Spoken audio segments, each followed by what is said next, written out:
تو یہ چیزیں نظر آتی ہیں ایک ٹیم کے اندر، جو ٹیم جیتنا چاہتی ہے، جو اپنے ملک کے لیے کھیل رہی ہوتی ہے، جو سروائیول کے لیے کھیل رہے ہوتے ہیں، وہ بچ رہے ہوتے ہیں، وہ پیچھے سے پیچھے جا رہے ہوتے ہیں. تو ضرورت یہ ہے جو اپنے اچھے پلیئر ہیں ان کو اوپر بھیجیں. عمر اکمل اگر ملک یہ دونوں کھیلتے ہیں تو ان کا 3 اور 4 نمبر ہونا چاہیے. حفیظ کو اوپن ہونا چاہیے احمد شہزاد کے ساتھ. نمبر 5 پہ افریدی کو آنا چاہیے. اس طرح آپ کا بیٹنگ آرڈر ہونا چاہیے. آج سرفراز نے بڑی زبردست اننگ کے لیے، انڈر پریشر تھا وہ، اس کو آپ نے مشکل ٹائم پہ بھیجا ہے لیکن اس نے پرفارم کیا ہے. لیکن میں ابھی بھی کہوں گا اگر اس کو اوپر کھلانا ہے تو پھر یہی نمبر دے، بار بار چینج نہ کریں. آپ کیونکہ پیس کی بات کر رہے ہیں اور یہ بڑا کہا جا رہا تھا کہ ذرا بیٹنگ لائن اپ لمبی ہو جائے گی، اس لیے انور علی کو شامل کر لیا. اتنا تھوڑا بہت تو وہاب ریاض بھی شاٹ مار لیتے ہیں، اور جیسا آپ نے کہا کہ اتنے فاسٹ اٹیک کو کھیل کر انور علی بڑا سلو بالر لگتا ہے. تو وہاب ریاض حالانکہ پہلے میچ میں کوئی اچھا نہیں پرفارم کر سکے تھے، آپ کے خیال میں ان کی جگہ بن رہی تھی کیونکہ 90 مائلز پر آور سے بالنگ کر رہے ہوتے اور ایک آدھ چھکا اس طریقے سے تو انور علی کی طرح وہ بھی مار لیتے.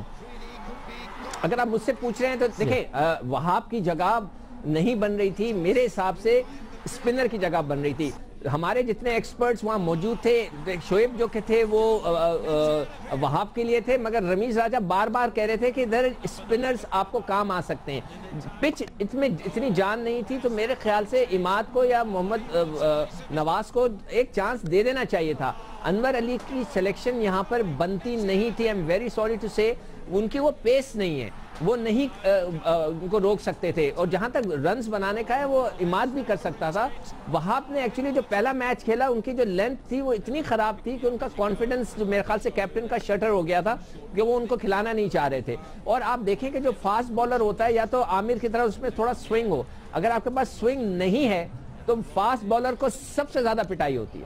مطلب یہ جو سمی نے کیا مجھے بتائیے گا، کیونکہ یقین بھی نہیں ہو رہا تھا کہ ایک اوور میں 2 نو بالز، ایک تو آؤٹ بھی ہو گیا تھا، شاید میچ بچ ہی جاتا. ڈومیسٹک میں بڑا اچھا پرفارم کرتا رہا ہے سمی، اور انٹرنیشنلی ہمیشہ اب اس کو بیڈ لک کہیے، بری پرفارمنس کہیے، پی ایس ایل میں بھی اچھا پرفارم کیا. یہ جو سمی نے کیا یہ کیا تھا؟ آپ تو بالر ہے، بالر کے Shahzeb it's a bad luck. جو نو بال تھی وہ چھوٹی سی نو بال تھی، اٹس اے بیڈ لک. اس نے زور لگایا، اس نے 3-4 بالیں بہت اچھی کی تھی. ہم یہاں یہ بیٹھے بات کر رہے تھے کہ اس کو یارکر لین پہ بہت اچھی بال کر رہے تھے. وہ بیڈ لک ہو گئی اس کی کہ وہ نو بال ہوئی اور وہ کیچ آؤٹ ہو گیا تھا. بس یہاں پہ میں کہوں گا کہ نیتوں کا دخل ہے. ہمارے جو لوگ سینئر کھلاڑیوں کی جو نیتیں ہوتی ہیں نا کہ ہم جیتنے کے بعد یہ کر دیں گے وہ کر دیں گے، یہاں وہ نیت نظر آ گئی، ورنہ یہ میچ جیت گئے تھے. انٹرنیشنل میچ کے ٹیمپرامنٹ کا مسئلہ تو نہیں ہے، کیونکہ سمی کا ہمیشہ یہ بیڈ لک ہے، ڈومیسٹک میں اچھا بھی پرفارم کرے، انٹرنیشنلی نہیں پرفارم کرتے. دیکھیں شاہزیب ہمارے پاس بہت سے ایسے لڑکوں کی لسٹ ہے اگر جب سے پاکستان بنا ہے جنہوں نے ڈومیسٹک کرکٹ میں آؤٹ سٹینڈنگ پرفارمنس دی، انٹرنیشنل کرکٹ میں آ کے وہ شاید نہیں دے سکتے یا نہیں دے سکے. مجھے یہ محسوس ہو رہا ہے کہ شاید سمی بھی ان لسٹ کا ایک حصہ بن جائیں گے. محمد یوسف صاحب، انضمام الحق صاحب کی طرف سے کہا گیا ہے کہ جس طریقے سے عامر کو چانس دیا گیا، پاکستان کی بیٹنگ لائن اپ میں اتنے مسئلے ہیں کہ سلمان بٹ کو چانس ملنا چاہیے. آپ سمجھتے ہیں ایک گنجائش بن رہی ہے کہ انہیں بھی ایک چانس دیا جائے؟ بالکل بالکل ملنا چاہیے. میں تو پہلے دن سے بول رہا ہوں اگر عامر کو کھلا رہے ہیں تو بٹ کو بھی کھلانا چاہیے اور آصف کو بھی کھلانا چاہیے. ان وکٹوں پہ اگر آصف ہوتا تو میں سمجھتا ہوں کہ بہت مشکل ڈال سکتا تھا آصف. اور بٹ چونکہ بڑا جینون بیٹسمین ہے، اگر اس کو موقع دیا جائے ورلڈ کپ کی ٹیم میں، میں سمجھتا ہوں ان دونوں کو ڈال دینا چاہیے. اگر ہو سکتا ہے، میں جلدی کہہ رہا ہوں، لیکن جو سچویشن چل رہی ہے، جو سناریو ہے، اس میں ان دونوں کا آنا کوئی بڑی بات نہیں ہے. بہت آسانی سے آ سکتے ہیں، جس طرح کی یہ بیٹنگ کر رہے ہیں، جس طرح کی بالنگ بیچ میں ہو جاتی ہے بعض کا. ہمارے پاس عامر ہے، عرفان ہے، سمی ہے، وہاب ہے. ایک اس طرح کا بھی بیٹسمین، زیادہ آل راؤنڈر ڈالنے کی ضرورت نہیں ہے. نمبر 7 تک اگر کچھ نہیں کر سکتے تو 8 بھی کچھ نہیں کر سکتا. تو اس لیے ہمیں جینون بالنگ کھلانی چاہیے، زیادہ کھچڑی نہیں پکانی چاہیے کہ بیٹسمین بھی آ جائیں، بالر بھی آ جائیں. پھر وہ آدھا تیتر آدھا بٹیر ہوتا ہے، کہیں بھی کام نہیں آتا، نہ وہ بالنگ میں کام آیا نہ بیٹنگ میں. تو ہمیں جینون 4 فاسٹ بالر کھلانے چاہیے. ایک افریدی ہے، افریدی بھی 4 اوور اپنے لگاتار ہی کر جاتے ہیں، ایک آدھا اوور روکتے بھی نہیں ہیں. 1 اوور روک لینا چاہیے. سب سے ایکسپیرینس پلیئر ہے، آخر میں کام آ سکتا تھا، لیکن وہ 4 اوور آتے ہیں، 4 لگاتار کر جاتے ہیں. جب بھی آپ دیکھیں وہ کبھی بھی اپنا 1 اوور بھی نہیں روکتے. 1 اوور روک لینا چاہیے انہیں، کیونکہ وہ ایکسپیرینس پلیئر ہے. تو ہمیں بٹ کی اور آصف کی بہت سخت ضرورت ہے. دونوں کو بلانا چاہیے اور اس میں کوئی شرم نہیں کرنی چاہیے، کیونکہ عامر بھی کھیل رہا ہے. سب کی سزا ہو گئی ہے، سب نے سزا کاٹ لی ہے، معافی بھی مانگی ہے. یوسف اگر آپ بٹ کو بھی کھلانا چاہتے ہیں, محمد آصف کو بھی کھلانا چاہتے ہیں, تو میرے خیال سے پھر سلیم ملک کو بلا کے ہمیں انہیں کوچ بنا دینا چاہیے تاکہ پورا سینیریو ایک جیسا ہو جائے. نہیں سکندر صاحب بھائی اپنا عامر اتنی اچھی پرفارمنس دے رہا ہے تو ٹیم کی بھی دے رہا ہے. یہ ہے کہ ہم اس نے بھی جو ملک کو بیچتے ہیں ہم ان کو بلانے کی کوشش کر رہے ہیں. میرا مقصد ہے کہ سزا ہو گئی ہے, معافی مانگ لی ہے, آپ بھی معاف کر دیں. میرے خیال سے سلیم ملک کو کیا قصور ہے, اس کو بھی بلائیں, اس کو کوچ بنا دیں, اس کو بیٹنگ ان کو بھی بلا لیں. میں اگر ان کی معافی ہو گئی ہے, ان کی سزا ختم ہو گئی ہے, تو ان کو بھی کوئی نہ کوئی جاب دے دیں, کوئی ایسی بات نہیں.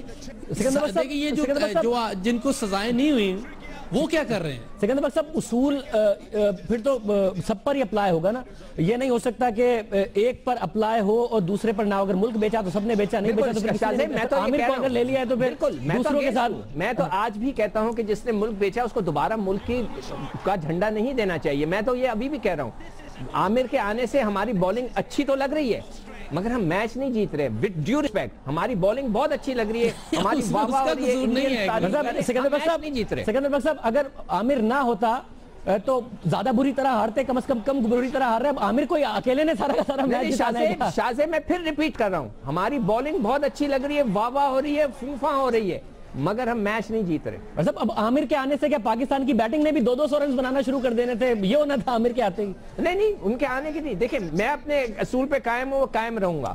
اس لیے میں کہہ رہا ہوں کہ اب ہمیں چاہیے کہ پھر سلیم ملک کو ہم, آپ ایمانداری سے پوچھیں یوسف سے کتنا اچھا بیٹسمین تھا, وہ کتنا بڑا بیٹسمین تھا, تو اس کو کیوں نہ بیٹنگ کنسلٹنٹ لگا دیں.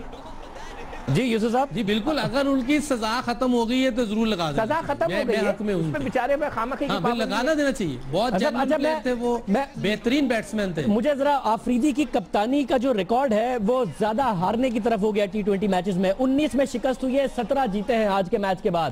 اور بڑی تنقید ہوئی تھی جب انڈیا سے ہارے, مگر کہا جا رہا تھا کہ جی ٹیم ریکور کرے گی. آفریدی کی کپتانی کو کیسے ایویلویٹ کر رہے ہیں ان 3 میچز کو دیکھتے ہوئے؟ ویسے تو 19 میچز ہیں جن میں ان کو شکست ہوئی. میرے سے پوچھ رہے ہیں آپ؟ جی یوسف. دیکھیں کپتانی میرا شروع سے ایک وہ رہا ہے, سٹانس رہا ہے کہ کپتانی تھوڑی بہت ہوتی ہے کہ کوئی ایک آدھا ڈیسیژن ہوتا ہے, ورنہ جب تک ٹیم اچھا نہیں کرے گی کپتان نہ کچھ بھی نہیں کر سکتا. ٹیم برا کرے گی اس میں بھی کپتان کا قصور نہیں ہے, ٹیم کے جیتنے بھی کپتان کا نہیں, جب تک کہ اس کی اپنی پرفارمنس جو ہے فرنٹ پہ آ کے لیڈ نہ کرے. جیسے کہ اگر آج وہ بیٹسمین, انہوں نے پہلے میچ میں کہا تھا کہ میں بیٹسمین ہوں, 7 بیٹسمین انہوں نے گنائے تھے, 4 بولر جس میں بیٹسمین وہ خود تھے. وہ 2 بولیں کھیلے آ کے, دونوں میں وہ آؤٹ ہوئے. تو ان کو آ کے بیٹنگ میں ذمہ داری لینی چاہیے تھی, آ کے اچھی جگہ پہ شاٹ کھیلنے کی کوشش کرتے تاکہ رنز بنتے. بالنگ میں انہوں نے 4 اوور کیے, اچھے کیے, لیکن 1 اوور روکنا چاہیے تھا. کیپٹن تھے, ان کو چاہیے تھا کہ آخر میں کوئی ضرورت پڑتی تو میں آتا. آخر میں ہمیں مشکل ہوئی ہے, اگر وہ سمی نہیں کھاتا پورا سکور تو پھر ہمیں مشکل ہونی, کس کو کروائیں. تو اس لیے آفریدی کو روکنا چاہیے تھا. ہار جیت گیم کا حصہ ہے, اس میں میں نہیں سمجھتا کپتانی کا اتنا عمل دخل ہوتا ہے. تھوڑا بہت ضرور ہوتا ہے, لیکن اس کی اپنی پرفارمنس جو ہے وہ ضروری ہے.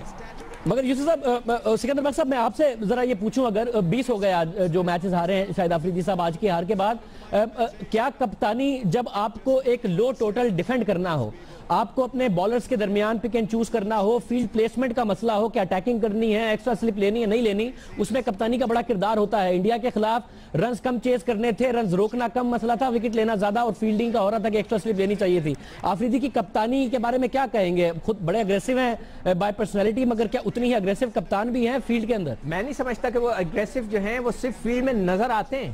اگر وہ اتنے اگریسو ہوتے کبھی ٹیسٹ کی کپتانی چھوڑ کے نہیں بھاگتے. انہوں نے ایک ٹیسٹ میں چھوڑ کے خاموشی سے ریٹائر ہو گئے تھے, جو کہ بہت ہی بری حرکت تھی ان کی جب انگلینڈ میں وہ کپتانی کر رہے تھے. تو وہ نظر بہت اگریسو آتے ہیں مگر وہ اتنے اگریسو نہیں ہے. اور جس طرح بھی یوسف نے کہا, اگر کپتان خود پرفارمنس نہیں دے سکتا تو وہ کپتانی کا اہل نہیں ہے. اور جو چینجز کی بات ہے, دیکھیں شاہزیب, یہ لک کا بڑا فیکٹر ہوتا ہے. آپ ایک چینج کرتے ہیں, وہ آؤٹ کر دیتا ہے, آپ کہتے ہیں واہ واہ بھائی کیا بات ہے, مگر جب وہ مار کھاتا ہے تو آپ کہتے ہیں یار یہ کیا کپتانی ہو رہی ہے. تو اس میں لک فیکٹر بہت کاؤنٹ کرتا ہے, اور کئی دفعہ جا کر جب آپ زبردستی کھیل رہے ہوتے ہیں تو لک آپ کا ساتھ چھوڑنے لگتی ہے.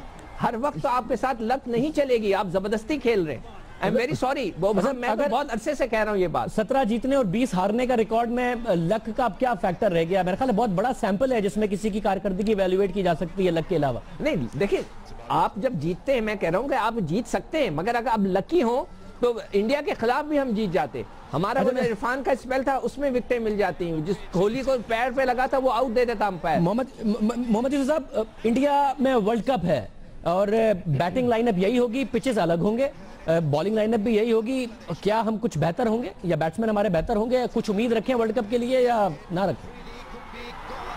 دیکھیں یہ تو نہیں کہہ سکتے کہ امید نہ رکھیں, لیکن کیونکہ اب پلیئر یہی جانے ہیں, کیونکہ ہمارے کرکٹ بورڈ میں یا سلیکٹرز میں یا کوچنگ سٹاف میں یا کیپٹن میں وہ چینجنگ کرنے کی صلاحیت میرا نہیں خیال ہوگی. کہ وہ کافی عرصے سے ہم بول رہے ہیں کہ یہ کرکٹ جو ہے یہ ٹیکنیکل کرکٹ بھی کھیل سکتے ہیں, جیسے اس دن کوہلی نے بھی بولا ہے کہ یہ ٹیسٹ میچ کی دوسری چیز ہے, تو اس کو طریقے سے کھیلنا ہے. ہمارے پلیئر طریقے سے نہیں کھیلتے. میں نے اس دن بھی آپ کے شو میں بتایا تھا کہ ملک نے اور جو عمر اکمل نے شراکت بنائی تھی 113 کی, اس میں 80 رنز آن سائیڈ پہ تھے. تو یہ ہلکی ٹیموں کے خلاف ایسے چل سکتا ہے, اچھی ٹیموں کے خلاف آپ کو چاروں طرف کھیلنا پڑے گا. تو جب تک ہمارے اوپر کے جو پلیئر ہیں یہ چاروں طرف کھیلنے والے نہیں ہوں گے, ٹیکنیک اور ٹیلنٹ اور ابیلٹی ساری چیزیں اکٹھی نہیں ہوں گی, اس وقت تک ہم بولرز کو مشکل میں ڈالتے رہیں گے. آج بولنگ کا کوئی قصور نہیں تھا, سارا بیٹنگ کا قصور تھا. اچھی بیٹنگ وکٹ تھی, اس پہ ہم نے 129 رنز کیے بنگلہ دیش جیسی بولنگ پہ. ہمارے بیٹسمینوں کو بہتر پرفارمنس دینی پڑے گی. 56 امیدی نہیں ہے, 9 امیدی نہیں ہے 56 ڈاٹ بال سے. مگر سکو بھائی آپ کا بھی کوئی کامنٹ, ورلڈ کپ کی امیدیں؟ مجھے دیکھیں کرکٹ میں کچھ نہیں کہہ سکتے, ٹرن اوور بھی ہو سکتا ہے, مگر مجھے لگتا ہے کہ ہم اور دکھی ہوں گے اور دکھ سہنے پڑیں گے. تو کچھ اور صحیح, پہلے اتنے دکھ سہ لیے تو اور کچھ صحیح. سکندر بخش صاحب, محمد یوسف صاحب بہت شکریہ. کرکٹ کے اوپر بات ہو رہی تھی, افسوسناک خبر ہے ایشیا کپ سے باہر ہو گیا ہے اور بنگلہ دیش سے ہارنے کی وجہ سے باہر ہوا ہے, اپنی بیٹنگ کے فلاپ ہونے کی وجہ سے باہر ہوا ہے. کنسسٹنسی یہ تھی کہ 20 رن سے نیچے 3 دفعہ پاکستان کے 3 کھلاڑی آؤٹ ہو گئے, جو کہ بڑی مایوس کن کارکردگی تھی. پروگرام میں ایک بریک شامل کرتے ہیں, اس کے بعد کل ہم نے انٹرویو کیا تھا سرفراز مرچنٹ کو. آج وزیر داخلہ نے اس انٹرویو کا نوٹس لیتے ہوئے کہا ہے کہ ایک کمیٹی بنائی جائے گی ان باتوں کی تحقیقات کرنے کے لیے جو سرفراز مرچنٹ نے کہی. ہم سرفراز مرچنٹ سے ایک دفعہ پوچھیں گے پھر تعاون کریں گے یا نہیں, اگر کمیٹی ثبوت مانگے گی تو دیں گے یا نہیں. ایک بریک کے بعد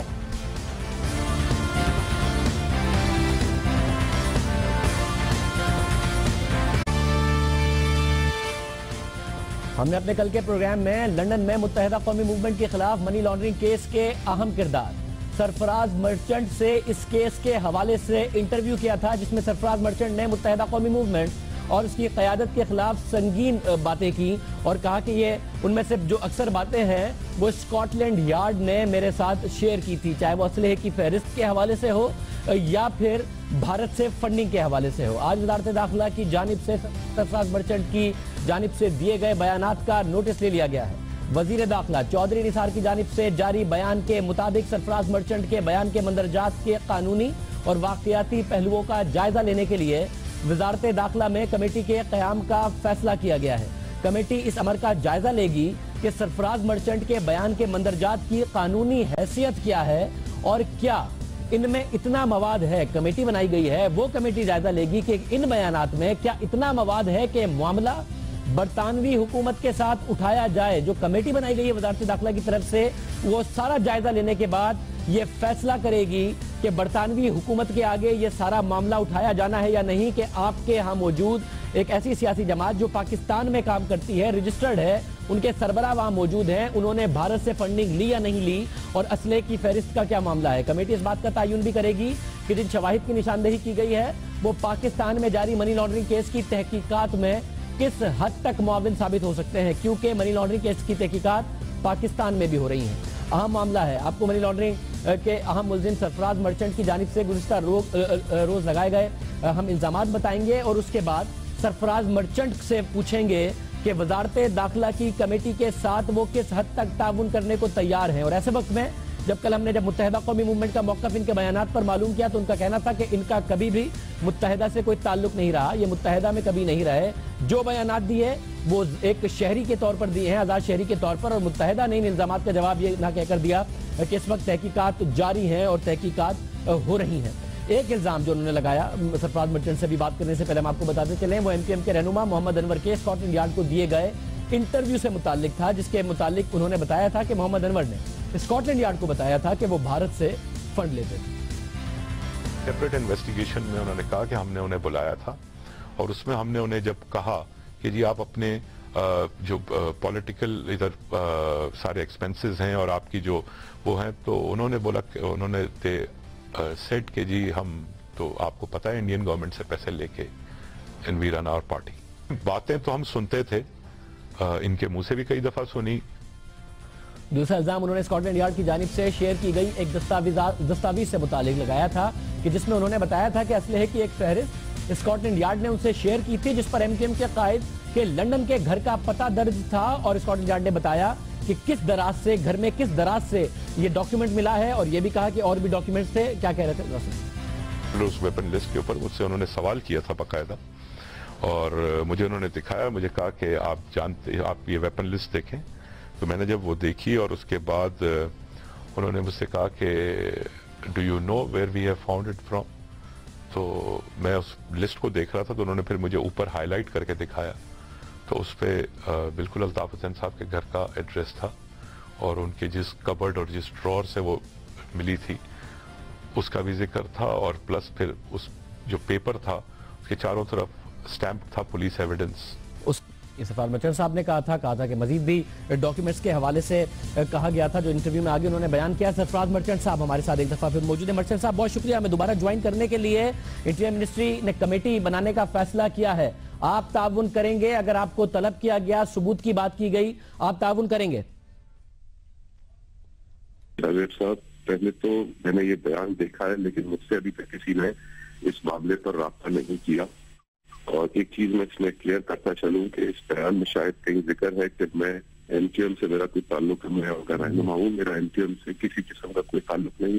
اور جہاں تک تعاون کی بات کر رہے ہیں آپ، تو چونکہ یہ انویسٹیگیشن چل رہی ہے اور اس میں کچھ چیزیں ایسی ہیں جو ہماری نیشنل سیکیورٹی سے جڑی ہوئی ہیں، تو اس کی روشنی میں میرے سے جو بھی تعاون ہو سکا اور مجھ سے رابطہ کیا گیا، میں اپنی لندن میں موجود لیگل ٹیم سے مشورے کی روشنی میں ضرور تعاون کرنے کے لیے تیار ہوں. مرچنٹ صاحب، آپ کو اس بات کا احساس ہے کہ جتنے بھی اکیوزڈ ہیں اس میں آپ واحد ہیں جو پاکستانی شہری ہیں، صرف پاکستانی شہری ہیں؟ آپ پابند ہوں گے، اگر آپ سے رابطہ کیا جاتا ہے، آپ پابند ہوں گے کہ وزارت داخلہ کی اس کمیٹی کے ساتھ تعاون کریں، معلومات شیئر کریں پاکستانی شہری ہونے کی حیثیت سے؟ جی، مجھ سے جتنا شیئر جو میرے پاس انفارمیشن ہے اور جو مجھ سے انفارمیشن اسکاٹ لینڈ یارڈ نے شیئر کی ہے اور جن کا تعلق ڈائریکٹ ہماری نیشنل سیکیورٹی سے، قومی سلامتی سے جڑا ہوا ہے، تو میں ضرور وہ شیئر کرنے کے لیے تیار ہوں. اور جس حد تک مجھے پتا ہے اور جس حد تک میں نے کچھ ایسی بھی چیزیں ہیں جو مجھ سے شیئر کی گئی ہیں national security Scotland Yard کی طرف سے، میں ضرور مجھ سے جتنا تعاون ہو سکے گا میں کروں گا. آپ نے خود نے کہا ہے کہ پاکستان کی نیشنل سیکیورٹی کے معاملے کے حوالے سے ظاہر ایک جماعت پاکستان میں ہے، الزام اس پر لگ رہا ہے بھارت سے فنڈنگ کا. آپ کے علم میں ہے جب نیشنل سیکیورٹی کا معاملہ ہے، مگر آپ کام کرتے ہیں برطانیہ میں بھی، پاکستان میں بھی آپ کا بزنس ہے، تو پاکستانی حکومت کہہ رہی ہے کہ جی اس کو ایویلیویٹ کیا جائے گا، اس کا جائزہ لیا جائے گا کہ برطانوی حکومت کے آگے یہ معاملہ اٹھایا جائے یا نہیں، آپ کے علم میں؟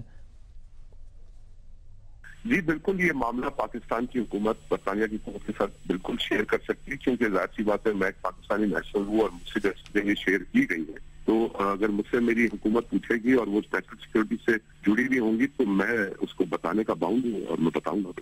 سرفراز مرچنٹ صاحب بہت شکریہ. سرفراز مرچنٹ صاحب ہمارے ساتھ موجود تھے. میں تعاون کے لیے تیار ہوں، ابھی تک رابطہ کسی نے نہیں کیا. خبر آئی ہے کہ پاکستان کی وزارت داخلہ نے کمیٹی بنائی ہے، تعاون کرنے کے لیے تیار ہیں. جو انفارمیشن ان کے پاس ہے کہتے ہیں وہ میں شیئر کرنے کے لیے تیار ہوں. پاکستان کی بقول سرفراز مرچنٹ صاحب کے نیشنل سیکیورٹی کا معاملہ ہے، پاکستانی حکومت چاہے تو برطانوی حکومت کے ساتھ یہ معاملہ اٹھا سکتی ہے. پروگرام میں ایک بریک شامل کرتے ہیں، اس کے بعد کچھ اہم خبریں ہیں ان پر مزید بات کریں گے.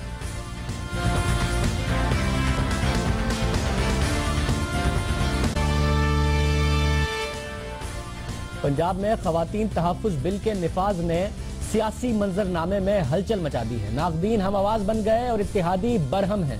نون لیگ ہمیشہ دائیں بازو کی جماعت رہی ہے، لیکن بطور حکمراں جماعت نون لیگ کے اس فیصلے نے اس کے اتحادیوں کو مخالفین کی صف میں کھڑا کر دیا ہے. اور دلچسپ بات یہ ہے کہ نون لیگ کے ناقدین اس بل کی حمایت کر رہے ہیں. جمعیت علماء اسلام نے نہ صرف بل کی شدید مخالفت کی بلکہ حکومت گرانے کی دھمکی بھی دے دی. اور مولانا فضل الرحمان صاحب نے ہنستے ہنستے, اور مولانا صاحب بڑی صلاحیت رکھتے ہیں طنزاً ہنستے ہنستے بات کرنے کی, حکومت گرانے کی بھی دھمکی دے دی. اس کے ساتھ ساتھ آج مولانا شرانی صاحب نے میڈیا سے گفتگو کرتے ہوئے یہ بات کہی کہ ابھی انہوں نے بل تفصیل سے پڑھا نہیں, اور اسلامی نظریاتی کونسل کے چیئرمین ہیں مولانا شرانی, جب پڑھیں گے تو جواب دیں گے. سمجھے بنا اور پڑھے بنا جواب دینا مناسب نہیں, مگر اس کے باوجود جمعیت علماء اسلام کی طرف سے آج بھی سخت موقف سامنے آیا. حافظ حسین صاحب جو جمعیت علماء اسلام کے سینئر رہنما ہیں, انہوں نے بھی سخت موقف دیا, ان سے گفتگو کرتے ہیں. حافظ حسین صاحب بہت شکریہ ہمیں شو میں جوائن کرنے کے لیے. شرانی صاحب ہے وہ پہلے پڑھیں گے, اس کے بعد اس پر کامنٹ کریں گے, مگر آپ نے سخت پوزیشن لی ہے حکومت سے علیحدہ ہونے کی, حکومت گرانے تک کی بات کر ڈالی آپ لوگوں نے. دیکھیں جی, بنیادی طور پر وہ پوزیشن اس لیے لی گئی ہے کہ اگر ہم نے ایک اپنا اختلاف کیا ہے ہمیں مطمئن کیا جائے. اور شاہ زیب صاحب دوسری بات یہ ہے کہ جب ہم حکومت کا حصہ ہیں تو پھر تالی ایک ہاتھ سے نہیں بچتی ہے, اور اگر آپ تعاون کریں گے تو پھر تعاون لیں گے. اگر آپ کے سامنے کسی ترمیم ہوئی تو کہا گیا کہ جناب چونکہ معاملات ایسے تھے, ہنگامی طور پر تھے, اس لیے جے یو آئی کو اعتماد میں نہیں لیا گیا, ہم نے اس کی بھرپور مخالفت کی. اس کے بعد ایکشن پلان کے حوالے سے ہمیں اعتماد نہیں دیا گیا. آپ کے پروگرام میں آپ کو علم ہوگا کہ مغربی راہداری کے حوالے سے جو فیصلے ہوئے اس میں ہمیں اعتماد میں نہیں دیا گیا. آخر کب تک ہم جو ہے اس انداز سے یک طرفہ تعاون کے اس چکی میں پستے رہیں گے؟ جو پرانی ناراضیاں ہیں سر, وہ اسے اس بل پر تو نہ نکالیے کہ تاثر جائے کہ خواتین پر جو ظلم ہوتا ہے آپ اس کے خلاف کوئی قانون بنے تو آپ اس قانون کے خلاف ہیں. ماضی میں جے یو آئی ایف کا بڑا جمہوری رویہ رہا ہے. مولانا فضل الرحمان صاحب کہتے ہیں کہ عورت کی حکمرانی نہیں ہونی چاہیے, مگر جب ہاؤس نے محترمہ بے نظیر بھٹو کو بطور پرائم منسٹر الیکٹ کر لیا تو مولانا نہ صرف بھرپور تعاون کرتے رہے, حصہ رہے, بیرونی دوروں میں بھی جاتے رہے. مولانا فضل الرحمان صاحب کی رائے تھی کہ اسپیکر آف دا اسمبلی جو ہے وہ نہیں ہونا چاہیے کسی خاتون کو, وہ ووٹ دینے بھی نہیں آئے, محترمہ کو بھی ووٹ نہیں دیا تھا, فہمیدہ مرزا صاحبہ کو ووٹ نہیں دیا, مگر جب وہ الیکٹ ہو گئی تو جمہوری رویہ دکھایا مولانا صاحب نے, اس چیئر کو ایڈریس کر پارلیمنٹ میں آتے رہے, خطاب کرتے رہے. یہ ایک ایسا مسئلہ ہے کہ آپ کا جو جمہوری رویہ تھا اس سے آپ آگے نکل کے حکومت گرانے کی بات کر رہے ہیں. شاہ زیب صاحب, ہم یہ نہیں کہ آپ اسے یہ کیوں معنی پہنا رہے ہیں کہ ہمارا اختلاف جو ہے وہ خواتین کے حقوق کے حوالے سے ہے. ہم یہ سمجھتے ہیں, جس طرح میں نے آپ سے کہا کہ خواتین کا جو حق ہے جسے اسلام نے ایک دوسرے کا لباس قرار دیا ہے, اور جو باتیں اس گھر کے اندر موجود ہوتی ہیں اس میں بالکل دیکھیں ہمارے موقف کو سمجھا جائے, سنا جائے, اور جو قانون سازی کی گئی ہے وہ بالکل ایک چربہ ہے برطانوی قانون کا, انڈین قانون کا چربہ ہے. آپ شاہ زیب صاحب خود ایک گھر میں ہیں, آپ خود گھر والے ہیں, لیکن آپ یہ بتائیں اگر یہ صورتحال ہو اور 48 گھنٹے تک ایک کمپلیٹ کے حوالے سے ایک شوہر کو گھر سے باہر رہنے پہ مجبور کیا جائے, 48 گھنٹے کے بعد اس نے گھر آنا ہے. یہ برطانیہ نہیں ہے جہاں پر معاشی طور پر کوئی سوشل سیکورٹی کا نظام موجود نہیں ہے. یہاں پر گھر والے ایک کمائی کرتے ہیں, پورا گھر خاندان کھاتا ہے, اور یہاں پر آپ کو پھر کچھ شکوں پر اعتراض ہے نا, اگر آپ کو کچھ شکوں پر اعتراض ہے, ایاز صادق صاحب نے کہا ہے کہ اسمبلی میں آئیں بات کیجئے, اپنے جمہوری رویے سے کیوں ہٹ رہے ہیں حکومت گرانے والی بات, چاہے وہ ذرائع مذاق کی ہو, اکثر کہہ دیتے ہیں وہ طنزاً. مولانا فضل الرحمان صاحب اپنے جمہوری رویے پر قائم رہیے, اسمبلی میں, قومی اسمبلی میں جا کے آواز اٹھائیے, اپنے اتحادی کو مجبور کیجئے اگر آپ کو کچھ شکوں پر اعتراض ہے. یہ تاثر کیوں ابھرے کہ خواتین کے تحفظ کے خلاف کے لیے جو بل بنا ہے اس کے آپ خلاف ہیں؟ ہم یہی کہتے ہیں کہ جمہوری اب یہ ہے کہ اگر آپ قانون سازی کرتے ہیں, دیکھیں خیبر پختونخوا میں ہماری اکثریت تھی, لیکن جب ہم نے حسبہ بل پاس کرنے کی کوشش کی تو ہم نے سب کو اعتماد میں لیا. ہم سمجھتے ہیں کہ اپوزیشن کو بھی جمہوری روایت کا تقاضا یہ ہے کہ اپوزیشن کو بھی ساتھ لے کر قانون سازی کی جائے, لیکن اگر حلیف جماعتوں کو بھی اعتماد میں نہیں لیا جاتا, جس کی میں نے آپ کو مثالیں دی ہیں, ہم یہ نہیں کہتے, ہم کہتے ہیں کہ اگر یہ رویے اسی طرح چلیں گے, اور پھر اس پہ اصرار کرنے کی بات ہے. جہاں تک حکومت گرانی کی بات یہ ہے, رانا ثناء اللہ صاحب جو ہر پٹے میں ٹانگ اڑانے میں ماہر ہے اور وہ ایک عبرت دارہ بنے ہوئے ہیں, انہوں نے جس انداز سے کہا کہ جناب ان کی تو وہاں پر کوئی ووٹ بھی نہیں ہے. اب دیکھیں یہ تو ہمیں حکومت میں لے کر نہیں آئے رانا ثناء اللہ صاحب. اگر میاں نواز شریف صاحب آ کر کہتے ہیں باولپور میں کہ ہمیں ووٹ تو عوام دیتے ہیں, ہمیں واپس لے جانے کوئی اور قوت ہے, اس قوت کا نام کیوں نہیں لیتے؟ مگر مجھے نہیں سمجھ میں آ رہا کہ بطور اتحادی آپ کی کوئی ناراضیاں ہیں جو آپ اس بل کی وجہ سے نکال رہے ہیں, کیونکہ آج سے پہلے جو خواتین پر مظالم ہوئے, آئے دن میڈیا میں رپورٹ ہوتے ہیں خواتین کے اوپر ہونے والے ریپ کیسز, آئے دن رپورٹ ہوتا ہے کہ خواتین کے اوپر زیادتی ہوئی, کچھ روایات کا عورت کو بھیٹ چڑھا دیا جاتا ہے, اس کو پتہ نہیں کیا کیا. اندرونی سندھ میں آپ کا بڑا ووٹ بینک ہے, کس قسم کے کاروائیاں ہوتی ہیں, جنوبی پنجاب میں کس قسم کی کاروائیاں ہوتی ہیں, وہاں پر بھی آپ کے بڑے سپورٹرز موجود ہیں, اس پر تو آج تک آپ بولے نہیں. تو یہ آپ کی حکومت سے ناراضی ہے جو آپ اس بل پر نکال رہے ہیں, اور ظاہر ہے پھر آپ نظر آئیں گے کہ آپ خواتین کو تحفظ دینے کے بل کے خلاف ہیں, یہی آپ کا امپریشن جائے گا. دیکھیے یہ بات تو صحیح ہے کہ اسلامی نظام عدل کے حوالے سے کس نے ان کو روکا ہے؟ جو قوانین اس وقت موجود ہے, میں نے آپ سے کہا کہ 2006 میں خواتین کے تحفظ کے حوالے سے بل پاس ہوا تھا, یعنی قومی اسمبلی میں.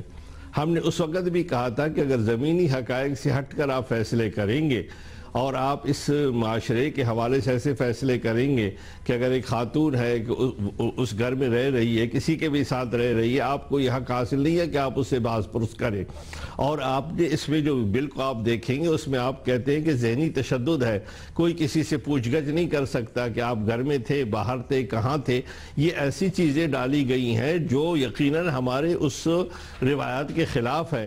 صاحب دیکھیں, اب ذہنی تشدد آپ کو پتا ہے پاکستان میں کس طریقے سے ہوتا ہے, خواتین کو کس طریقے سے ٹریٹ کیا جاتا ہے, بدتمیزی کرنا, گالیاں دینا, اور جس طریقے کا جو رویہ ہے کچھ علاقوں میں, ظاہر ہر جگہ یہ نہیں ہوتا, اس کے حوالے سے بات کی گئی ہے. اور اگر آپ کو اس پر بھی اعتراض ہے تو اس کے لیے بھی اسمبلی میں آواز اٹھائیے کہ جی اس کو ڈیفائن کیجئے تشدد کیا ہے, بجائے اس کے کہ آپ اس بل کو ہی ماننے کو تیار نہیں.